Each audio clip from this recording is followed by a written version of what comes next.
ఉన్నప్పుడు ఇంకొక 4-5 సంవత్సరాల కన్నా బయటికి వెళ్తాడు 60 నాకు అర్థం కాదు. చెప్తారా? ఎవడని చెప్పగలుగుతాడా?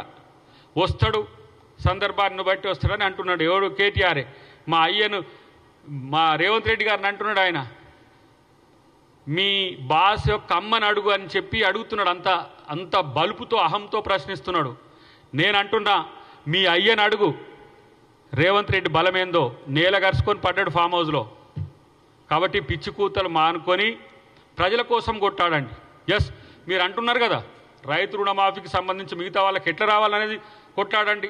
మూసీ కొరకు ఇలా అంటున్నాం. మీరు తయారు చేసిన మినిట్సే కదా, కేటీఆరే కదా. దానికి కేటీఆరే 6 మీటింగ్లు పెట్టిండు. ఆ సారాంశమే ఈరోజు పూర్తిగా మేము దాన్ని రిజనోవేట్ చేయడానికి తీసుకున్న చర్యలు. మూసీ కడుపులో క్యాన్సర్గా ఉంది హైదరాబాద్.